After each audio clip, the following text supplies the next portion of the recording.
ये भ्रमण का मेन उद्देश्य यही होता है कि जिस बात को हम कह रहे हैं उस जगह को, वहां की रियल बात ऐसे है कि नहीं है। इसलिए भ्रमण तो हम संतों के लिए विशेष जरूरी है। हमारा उद्देश्य कंकड़ पत्थर मूर्ति जल इत्यादि से नहीं है। कहाँ क्या करना, कहाँ क्या नहीं, इन चीजों से कोई लेना नहीं। आज 2-4 दिन के भ्रमण से जो मैंने तत्व निकाला, जैसे आप सब लोगों ने सुना होगा, आज भी वो बता रहा था गार्ड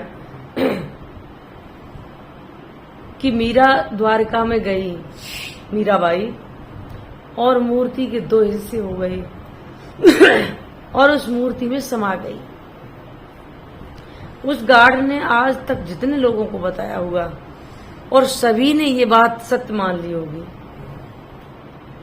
लेकिन कोई कबीरपंथी इस बात को मानने के लिए तैयार नहीं, या हम तो मानने के लिए तैयार हैं ही नहीं कि किसी का पंच भौतिक शरीर किसी भी पत्थर की मूर्ति फटे और उसमें समा जाए।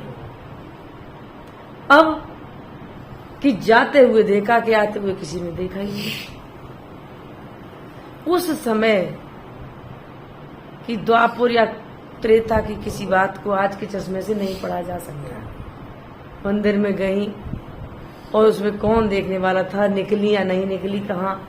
कुछ लोग ऐसे हैं जिनकी नहीं समाधियां बनी, फकीर थे जो अपना शरीर छोड़ दिया, जंगल में छोड़ दिया तो जानवर खा गए, नदी में प्रवाहित हो गया तो नीचे के मगरमच्छ खा गए। क्या शरीर मिलेगा, कौन देखेगा।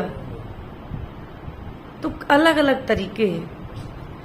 मीराबाई की भक्ति अकाट थी, जिसको कोई भी नकार नहीं सकता है।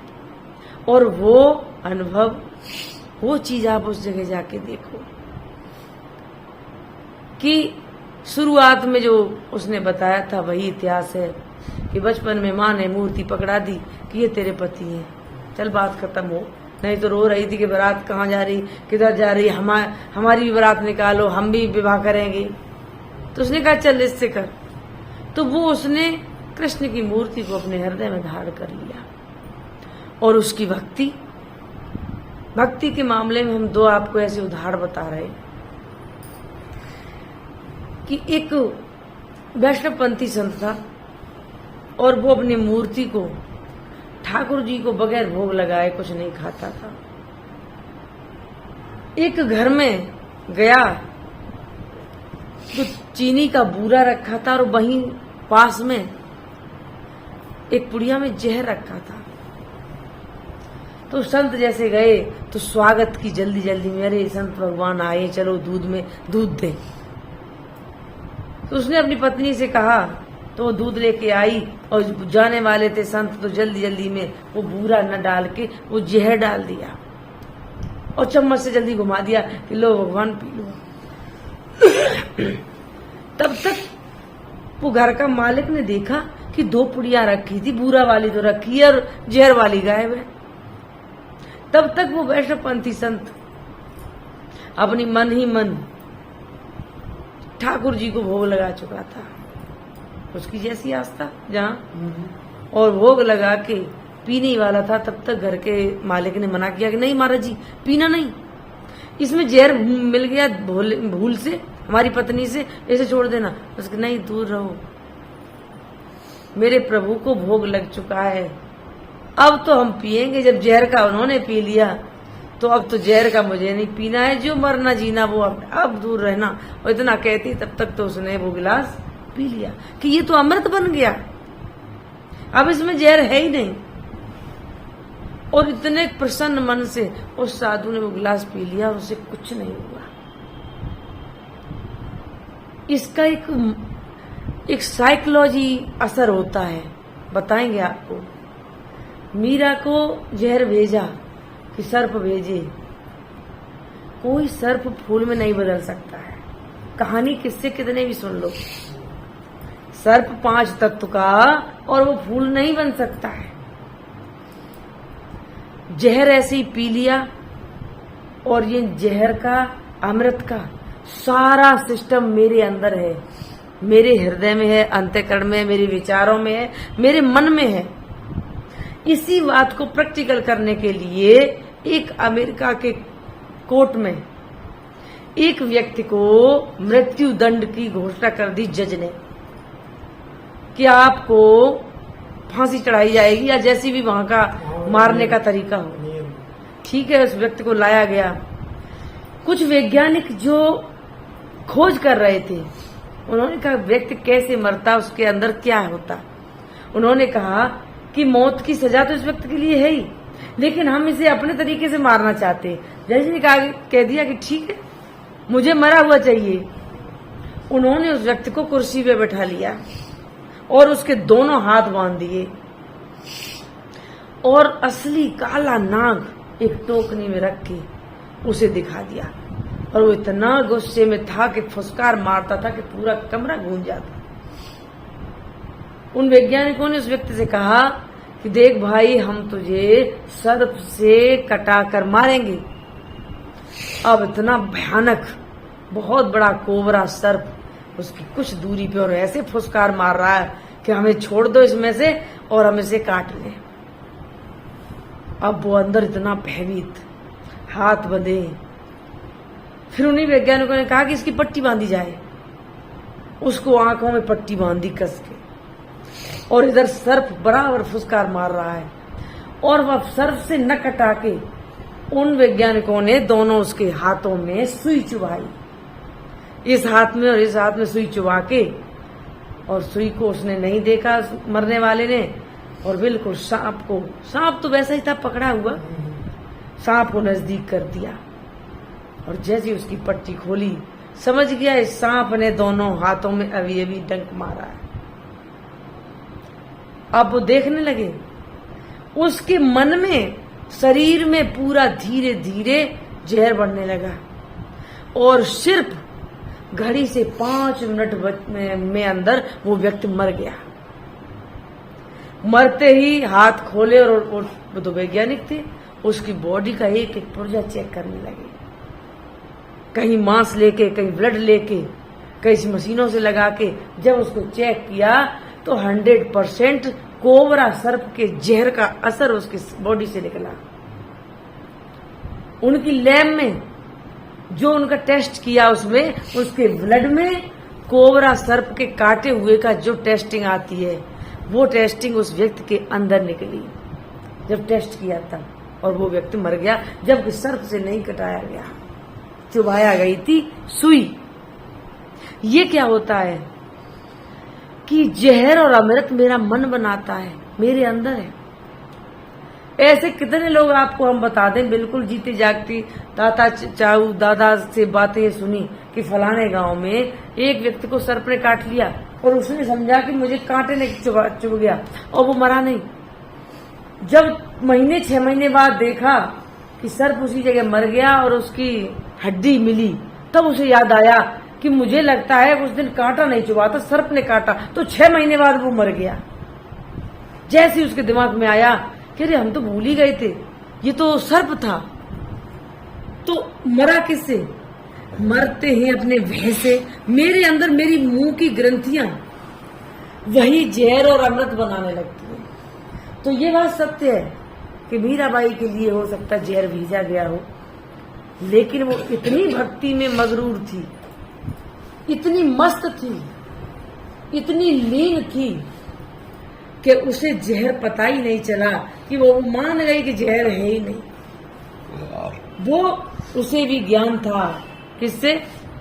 संत रविदास से ज्ञान था। वो जानती थी कि मारने वाला, मरने वाला ये कोई कुछ है ही नहीं। मैं जिस आत्मा में लीन हूं, जो आत्मा कृष्ण की मेरी आत्मा में लीन है, उसका कभी मरना जीना नहीं होता है। मुझे ये क्या मार लेंगे? अब इन भ्रमों को आप लोगों को इसीलिए हम लिए घूम रहे हैं कि आप लोग उस परिस्थिति को देख के थोड़ा सा सोचा करो, विवेक किया करो।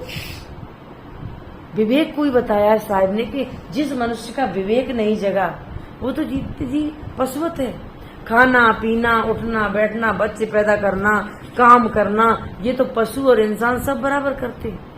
लेकिन मनुष्य अपने विवेक से चिंतन मनन कर सकता है, सोच सकता है, प्रैक्टिकल कर सकता है, रिसर्च कर सकता है और कुछ नई खोज निकाल सकता है।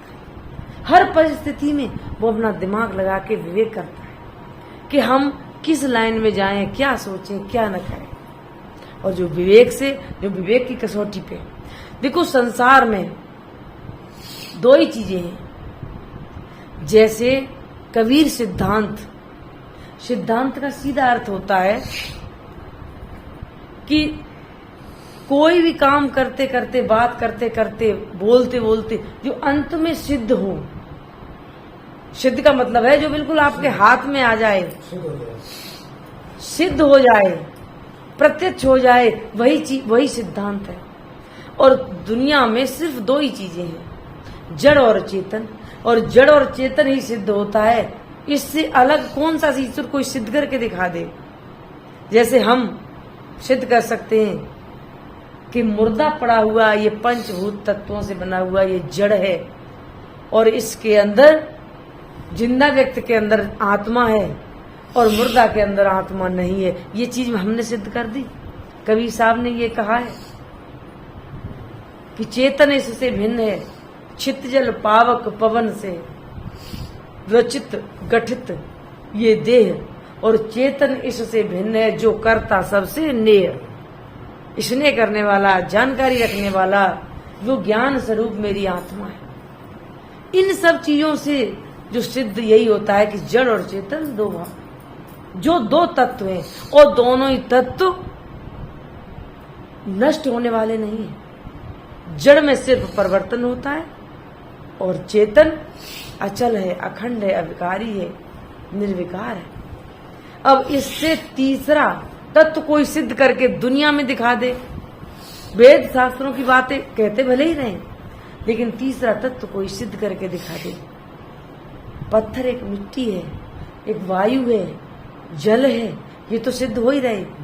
इससे अलग कोई वो शक्ति, जैसे सारी दुनिया कहती रहती कोई शक्ति है, कोई ऊपर शक्ति है जो सबको चला रही है, जीव को भी चला रही है, जड़ को भी चला रही है।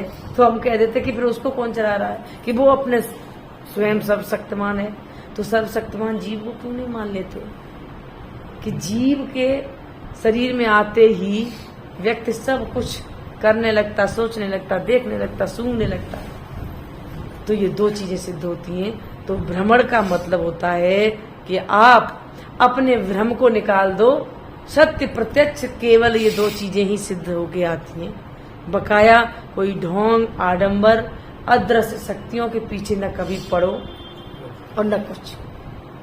आप कहीं भी मत्था टेकते रहो, कहीं भी उन मंदिरों में पंडित पुजारियों को आप बलिदान चढ़ाते रहो, लेकिन एक रास्ते में एक भूखा कोई व्यक्ति मिलता है, हम उसे 2 रुपए नहीं देते, एक गिलास उसे पानी नहीं देते, एक कप चाय नहीं पिलाते, लेकिन हम लोग भी कहीं न कहीं भटक जाते हैं।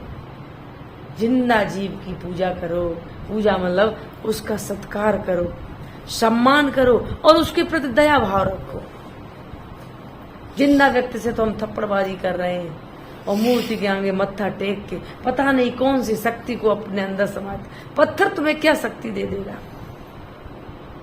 आज मैंने एक नई चीज देखी, एक मंदिर के अंदर देखा कि कम से कम 10-15 फुट ऊंचे पे एक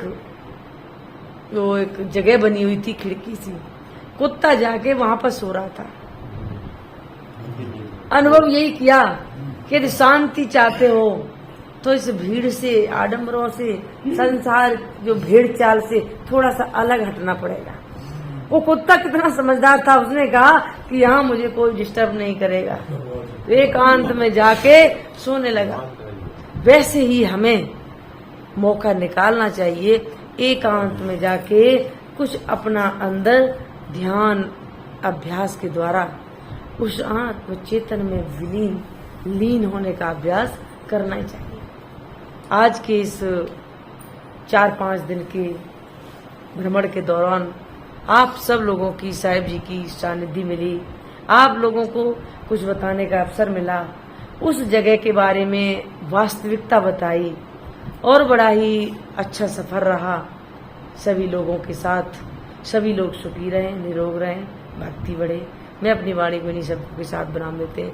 बोलिए श्री सतगुरुदेव की साहेब बंदगी, साहेब बंदगी, साहेब।